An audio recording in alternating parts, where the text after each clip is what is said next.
Now may be a good time to take another look at refinancing if you're a South Florida homeowner who may be upside down or heading into a deeper financial mess. Joining me this morning with more on all of this is Shari Olefson, a lawyer and the author of The Great American Do-Over and Foreclosure Nation. She's got a couple things we need to know to see if refinancing makes dollars and cents for you. Nice to see you this morning. Good morning.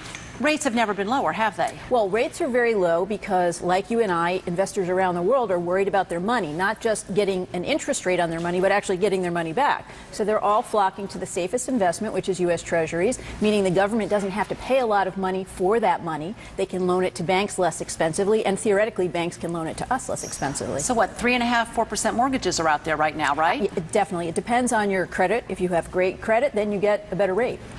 But not everybody, it sounds good when you hear these low rates, but not everybody should run to the bank and try to refinance, should they? No, there are some pros and cons, and the first that comes to mind for most people is the closing costs. So if you're going to pay $3,000 in closing costs, for example, but you're going to save $300 a month on your payment, then obviously it'll take you about 10 months before you really reach that break-even point. So if you're going to stay in your home that long, it makes sense. But the other big plus that a lot of people don't think about nowadays, and I know you were talking about this for yourself before, Roxanne, is you can actually refinance into a shorter amortization period loan for sometimes even a less payment now. So if you have a 20 or 30-year loan and you can refinance into a 15-year loan over the life of that loan, you save the interest, you actually have the peace of mind of paying it off soon, and those are the really best rates. You get, if you can get a 4% rate on a 30-year loan now, you might get a 3.5% rate on a 15-year loan. So that is something to look at.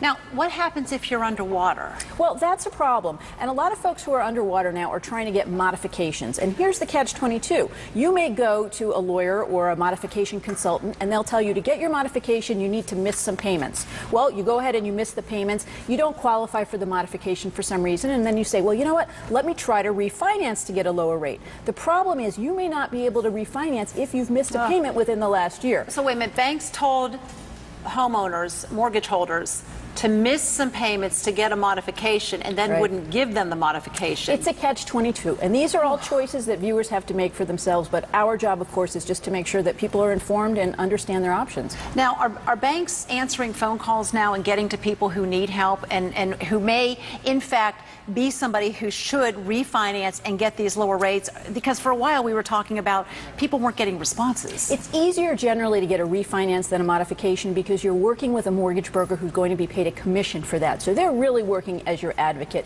Most of the time modifications, you know, those folks aren't getting paid a whole lot to help you out with that. But the good point that you raised here is that for people who are underwater or people who don't have good credit, the rates will be low for some time. So work on your credit. We've talked about that before, how to improve it, and keep calling back because these programs change all the time, and we're working on some really good refinance programs for Florida in particular, where so many people are underwater. Don't give up. All right, and good luck, because boy, there's a lot of people out there. We really feel for you. Keep the calls. Just keep making the phone calls. Nice to have you with us with the information. Let's get over to the news desk with the entire gang. All right, let's do it. Time now for a look at weather and